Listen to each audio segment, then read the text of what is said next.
Ilang araw bago magharap sa ring sina Manny Pacquiao at Sugar Shane Mosley, papunta ng Las Vegas ang pambansang kamao para sa laban. Mula sa Los Angeles, USA, may news to go si Chino Trinidad. Chino.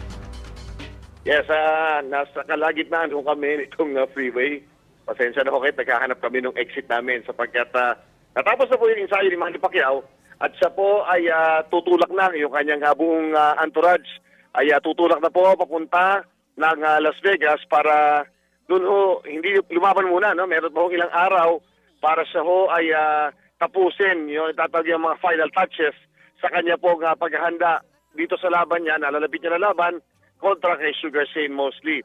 Sabi ni Freddie Roach, ito daw ang pinakamaganda na training camp na kanila pong pinasok, na kanila pong binuo na nagsimula sa Pilipinas at nagtapos dito sa Los Angeles. Mga ilang oras lamang po ang nakalilipas. Pero ang storya tunay dito ay yung ano bang gusto ni Manny Pacquiao patunayan pa sa buong mundo? Ano pa ang hinahabol ng isang Manny Pacquiao pagdating sa larangan ng boxing? Ngayon meron ka ng hawak na 8 titulo na wala na makapapantay pa. Wala na makakahap. Bakit? Nagpupursige pa sa ensayo. Bakit motivated pa? Alam niyo ang sagot ng ating pambansang kamao, ilang minuto lamang po matapos isara yung kanyang ensayo doon po sa Wildcard Gym. Ito raw yung laban na ito, as always, ay hindi lang ho laban para sa kanyang sarili. Laban ito para sa bayan. Yun ang palaging paulit-ulit na sinasabi ni Manny Pacquiao na dapat paniwalaan kasi lumalaban siya para bigyan ng inspirasyon ang ating bayan na sa kalagitnaan ng lahat ng mga problema ay nakakahanap ng lakas ng loob sa katapangan nitong ating pambansang kamao si Manny Pacquiao. At pinapatunayan din niya sa buong mundo na kahit na tayo ay meron ng nakamit sa buhay, kaya ito may kayamanan o tinatatarangalan, hindi tayo dapat nagre-relax. Kailangan pinapakita natin na pwede pa tayong mag-improve.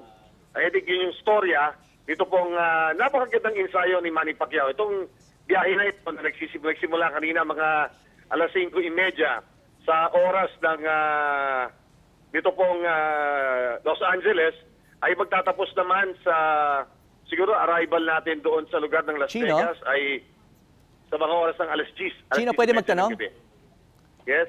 Chino, magtatanong lang. Sabi ni Manny Pacquiao, no, ang isang inspirasyon niya ay si Bruce Lee. May nakikita ka ba mga bagong moves na posibleng na nanggaling sa pagsusuri ng mga Bruce Lee moves? Nanonood daw si Manny Pacquiao ng mga Bruce Lee movies pag may oras siya. Actually, itong sinasabi na Bruce Lee moves na ito o yung tinawag nilang inspiration ni Bruce Lee, ngayon lang napansin ito, ngayon lang kumbaga inamin o merong mga nakapansin sa moves ni Bruce Lee. Pero kung inyo pong sisilipin, dahil ang inyo pong lingkod ay isang fan din na Bruce Lee, magkakaalataang pa tayong ina dito, Enter the Dragon, Game of Death, yan yung kahit yung Green Hornet pa si Bruce Lee, pinututukan natin yan. Alam niyo pagkakapareho nila, yung mga posing ni Manny Pacquiao, kapag siya yung nagwe-weigh-in, yung mga pag-flex niya ng muscle niya, yun talagang Bruce Lee-esque kung tawagin. Pero ang tunay na key, doon sa tinatawag na movement, nitong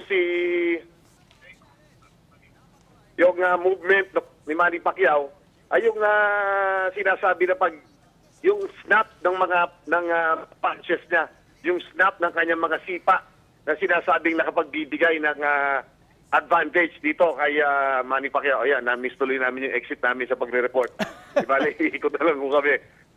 Yung snap ng movement, yung snap ng sipa, yung suntok, yun yung tunay nagbibigay ng inspiration. Ang palagi ko nagbibigay na sinasabi natin na lakas o yung sinasabi na parang galaw ni Bruce Lee na sinasabi ng marami na kinokopya. Hindi ho bago ito.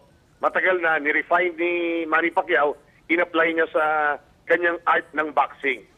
Oh, at saka yung hairstyle daw ni Manny Pacquiao, hindi raw yun Justin Bieber, kundi Bruce Lee daw yun.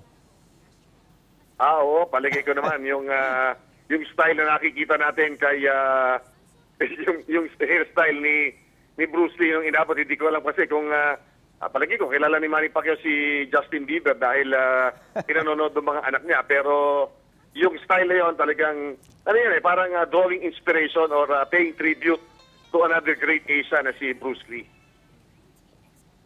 Okay, maraming salamat, Chino Trinidad.